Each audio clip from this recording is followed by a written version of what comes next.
am Bharti Adlakha. I am your MSc teacher from MB International School. Today we are going to learn chapter number 4 of MSc, The Girls with Goals. So let's start. A few years ago, Kusum was like any other girl in her top a remote village in Jharkhand. बहुत साल पहले की बात है. कुसुम नाम की एक लड़की है जो कि एक हुटुप नाम के गांव में रहती थी जो कि झारखंड में था. I went to school but not daily. मैं स्कूल जाती थी लेकिन डेली नहीं जाती थी. I didn't think about my school. मैंने कभी अपने स्कूल के बारे में नहीं सोचा. Because I did not know that it was important. क्योंकि मैं नहीं जानती थी कि स्कूल बहुत इम्पोर्टेंट होता है. आई did not have this idea that I could study and do something with my life. मुझे कोई आइडिया नहीं था कि मैं स्टडी कर सकती हूँ या मैं अपनी लाइफ के साथ में कुछ कर सकती हूँ. I didn't think about my future. मैंने कभी अपने फ्यूचर के बारे में नहीं सोचा. Kusum belong to state where girls in rural area spend most of their time doing household chores. Kusum एक ऐसी स्टेट से, एक ऐसे एरिया से बिलोंग करती थी जहाँ पर लड़कियों का अधिकतर टाइम जो है वो घर के कामकाज में ही निकलता था. It's common for them to be married off at around 15 years of age. 6 out of 10 girls drop out of school, many of them to become child brides. इनमें से ये एरिया एक ऐसा एरिया था, स्टेट ऐसा एरिया था जहाँ पर 15 इयर्स तक होने पर लड़कियों की शादी कर दी जाती थी. 10 में से 6 लड़कियों की पढ़ाई छुड़ा दी जाती थी और कुछ ऐसी लड़कियाँ भी थी जिनकी बचपन में ही शादी कर दी जाती थी. कुसुम however is a part of pioneering effort that is helping village girl to shape a brighter future through an unusual medium, football. कुसुम जो है एक ऐसा प्रयास है, कुसुम एक ऐसा प्रयास कर रही थी कि जो लड़कियां थी, विलेज की जो लड़कियां थी, उनको एक ब्राइट फ्यूचर देने की कोशिश कर रही थी एक असामान्य मीडियम के जरिए जो कि फुटबॉल था. एन एनजीओ, एक NGO means non governmental organisation जो कि गवर्नमेंट से रिलेटेड नहीं है, कॉल्ड युवा, उसको युवा का नाम दिया गया था. Uses this time sport as a means to improve girls and bring about social change. यह जो टीम थी वो लड़कियों को समर्थ बनाने का, उनको चेंज करने का काम कर रही थी और समाज को चेंज करने का वर्क कर रही थी. Kusum and her teammates have change the age old belief that girls belong at home. जैसे कि पुराने टाइम से ये मान्यता चली आ रही थी कि लड़कियों का काम क्या है, केवल घर के कामकाज करना. तो वो इस रीत को, इस रिवाज को चेंज करना चाहती थी. The girls of the village have gain recognition not only in their village but on football fields abroad as well. जो लड़कियां थी विलेज की, उन्होंने केवल अपने गांव में ही अपनी पहचान नहीं बनाई बल्कि बाहर विदेशों में भी फुटबॉल में उन्होंने अपनी पहचान बनाई. It all began in 2009 when American Franz Kessler came to Hutub village to teach English.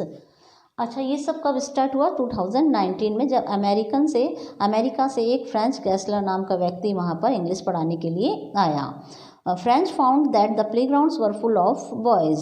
When he asked one of the girls what she liked to do in her free time, she replied that she liked to play football. She wanted to play for a team. जब वो वहाँ पर school में पहुँचे तो उन्होंने देखा कि प्लेग्राउंड में केवल बॉयज़ ही बॉयज़ थे. तब उन्होंने एक लड़की से पूछा कि वो अपने फ्री टाइम में क्या करना चाहती है. तो उस लड़की का क्या जवाब था कि वो फुटबॉल खेलना पसंद करेगी वो अपने फ्री टाइम में, और वो एक टीम के लिए खेलना पसंद करेगी, वो टीम के लिए खेलना चाहती है. France was surprise. अब जो फ्रांस थे वो बहुत ही सरप्राइज हुए इस बात से. But his rejoinder was simple. लेकिन उनका जो उत्तर था, प्रत्युत्तर था, वो बहुत ही सिंपल था. If she could put together a team of girls he would be happy to be their coach. और तब उन्होंने कहा कि यदि यह लड़की अपनी एक टीम बना लेगी फुटबॉल की तो वो उसका कोच बनना पसंद करेंगे और खुशी होगी उनको इस बात में. Thus Yuwa was born and become a platform to promote education as well. इस तरह से युवा का जन्म हुआ, युवा टीम का जन्म हुआ और उस मंच का जन्म हुआ जहाँ पर लड़कियों को प्लेटफॉर्म मिला एजुकेशन का. Yuwa teachers the girls football and also send them to school. Yuwa जो थे वो लड़कियों को फुटबॉल सिखाते थे एंड उन्हें स्कूल भी भेजा करते थे. It gives them confidence. और इस बात ने उनको कॉन्फिडेंस दिलाया, अपने आप में एक आशा दिलाई that they can grow into self sufficient adults, कि वो एक सेल्फ डिपेंड बन सकें खुद पर. It convinced their parents that they do not need to sell their daughters or marry them off at young age. The girls are from some of the poorest families in India. और उन्होंने उनके parents को भी convince करा कि वो अपनी बच्चियों को जल्दी शादी ना करें, उन्हें यंग एज में मैरिज ना करें उनकी, ठीक है, और उनको बेचे नहीं, क्योंकि गर्ल्स जो थी वो ऐसी फैमिली से थी जो कि बहुत ही पुअरेस्ट थी। The girls on their parts are serious and dedicated to the sport and practice every day. They are not just taught their lesson and football but also other skill that will make them more capable of looking after themselves. अब जो लड़कियां थी वो seriously dedication के साथ अपने sport और अपनी प्रैक्टिस पर ध्यान दे रही थी, अपनी पढ़ाई पर ध्यान दे रही थी। उन्होंने केवल पढ़ना और फुटबॉल ही नहीं सीखा बल्कि बहुत सारी ऐसी चीज़ें भी सीखी जो कि उनके भविष्य में आत्मनिर्भर बना सकती थी। Okay, the team captains do not just lead the team on field, they also track their team's school attendance. और जो टीम लीडर थे वो कैप्टन जो थे वो केवल फील्ड के अंदर ही उनका नेतृत्व नहीं करते थे, उनको इंस्ट्रक्शन नहीं देते कि उनको क्या करना है क्या नहीं करना है, बल्कि उनको स्कूल के अंदर भी उनकी टीम को वो पहचान दिला रहे थे। Yuwa is one of the India's largest girl football programme. Yuwa क्या है? इंडिया का एक लार्जेस्ट गर्ल्स फुटबॉल प्रोग्राम है, इन्वॉल्विंग मोर देन 250 प्लेयर्स। इसके अंदर 250 प्लेयर से भी ज़्यादा टीम है। The team has also played tournaments abroad. ये विदेशों में भी टीम खेल चुकी है फुटबॉल में।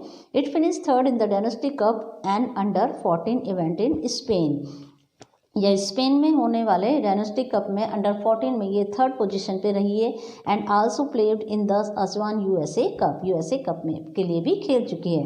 One of the largest international youth soccer tournament in the world, जो कि वर्ल्ड का largest international youth soccer tournament है। Yuwa however goes beyond football, the team is not just a sport group. ये team जो थी वो केवल एक स्पोर्ट्स ग्रुप ही नहीं थी, बल्कि it's a self help group that spares the girls on, बल्कि एक सेल्फ डिपेंड होने के लिए लड़कियों को प्रेरित करने के लिए प्रेरणा देने की भी ग्रुप रहा है। At the practice sessions the girls discuss problem that affect them daily, household chores, financial problems, marriage etcetera. Yuwa has a health programme as well as a saving plan to buy equipment with the girls learn to plan, dream and save to achieve their goals. जब भी practice sessions होता था तो लड़कियां क्या है आपस में डिस्कस करती थी उस प्रॉब्लम्स के बारे में जो कि उनको डेली फेस करनी पड़ती थी। कौन कौन सी? जैसे कि हाउस होल्ड, जैसे कि घर के कामकाज से रिलेटेड है, फाइनेंशियल प्रॉब्लम है, मैरिज है, ऐसी बहुत सारी प्रॉब्लम होती थी। युवा जो है एक हेल्थ प्रोग्राम भी रहा है, ठीक है, उसी तरह से एक सेविंग प्लान भी रहा है बाय इक्विपमेंट विद, और जो कि इक्विपमेंट को खरीद भी सके। The girls learn to plan, dream and save to achieve their goals. जो गर्ल्स था उन्होंने यह लर्न करा कि कैसे अपने ड्रीम को, अपने लक्ष्य को हमें प्राप्त करना चाहिए। This also means that these girls unlike many girls in the region. इसका मतलब था कि ये लड़कियां और लड़कियों से अलग थी। Are not married off early, जो कि मैरिज नहीं करना चाहती थी। Instead they are supported by their coach as they discuss with their parents option other than early marriage। और इस तरह से वो अपने कोचेस के सपोर्ट से अपने पेरेंट्स को ये कन्विंस भी करते थे कि वो जल्दी उनकी मैरिज ना करें।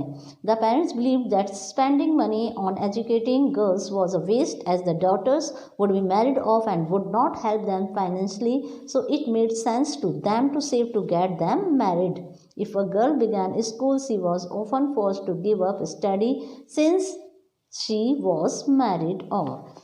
अच्छा, अधिकतर पेरेंट्सों का ये मानना था कि लड़की की पढ़ाई के ऊपर या किसी और चीज़ उसको सिखाने के ऊपर मनी का वेस्ट करना बेकार है। क्यों? क्योंकि लड़कियों की तो शादी हो जाती है और शादी करने के बाद दूसरे घर में जाएंगे और उनको फाइनेंशियली सपोर्ट नहीं करती हैं वो, तो वो उन पर मनी वेस्ट करना नहीं चाहते थे।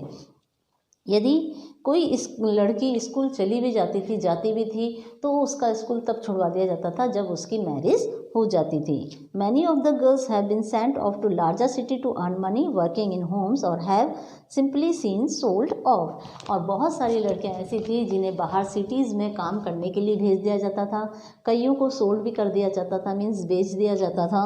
तो ऐसे बहुत सारी चीज़ें होती थी। The girls hard work and dedication have paid off resulting in success and applauds from various quarters. अच्छा, लड़कियों का जो ये हार्ड वर्क था, उनका जो डेडिकेशन था, निष्ठा थी, वो सबका फल उनको मिला। किस चीज़ में, उनकी जो सक्सेस थी वो चारों तरफ फैली और कई क्षेत्रों में उनको सक्सेस मिली। They were chosen as brand ambassador from the state government total sanitation competition. उनको ब्रांड एम्बेसडर्स चुना गया स्टेट गवर्नमेंट की तरफ से, जो कि एक प्रोग्राम था टोटल सैनिटेशन कंपेनियन, संपूर्ण स्वच्छ अभियान। Every Yuwa girl was given the gift of a toilet in her home.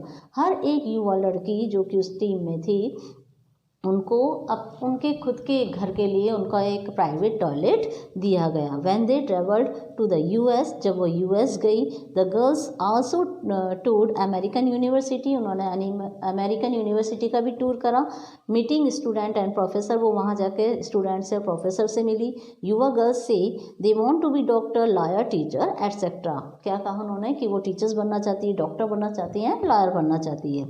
Their sporting and academic success has not only earned them support at home but given them to confident to say no to early marriage. इस sport academic ने उनको केवल पैसा कमाना या घर में help करना ही नहीं सिखाया, बल्कि उनको इतना कॉन्फिडेंट बना दिया कि वो जाकर इस चीज़ के खिलाफ ना कह सके कि हमें मैरिज नहीं करनी है, जल्दी मैरिज नहीं करनी है। The parents have begun to understand the importance of their daughter being Yuwa girl. अब कुछ पेरेंट्स को ये समझ में आने लगा था कि इम्पोर्टेंस क्या है एक युवा गर्ल बनने की। So has the nation, the Yuwa initiative has won countless award and has been featured in several media channel.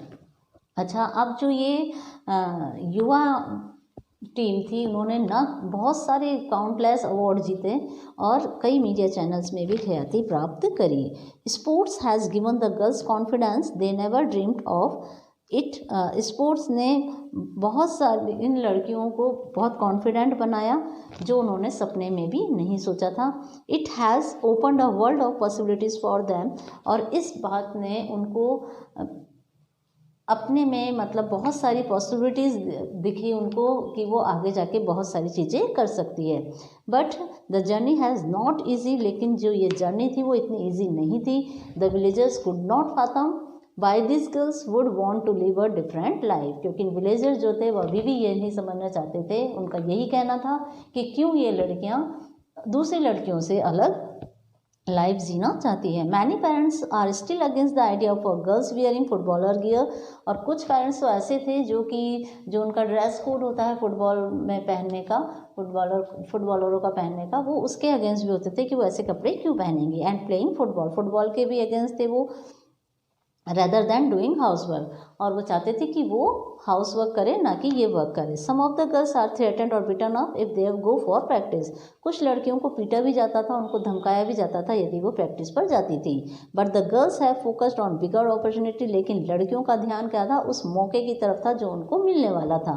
They are dedicated practice hard work the obstacle the success and failures have prepared them for the bigger challenges they have to face off the field. अच्छा, उनका dedication, उनकी practice, उनके hard work ने उनके रास्ते में जितनी भी बाधाएं आई उनको फेस करके, उनकी सक्सेस से, उनके फेलियर से, इन सब चीज़ों ने उनको आगे के चैलेंजेस के लिए प्रिपेयर्ड करा ताकि वो आगे जाके किसी भी चीज़ को फेस कर सकती हैं। ओके, तो ये चैप्टर नंबर 4 है द गर्ल्स विथ गोल्स, ये आपका कंप्लीट है। अच्छे से रीड करें, लर्न करें। Thank you.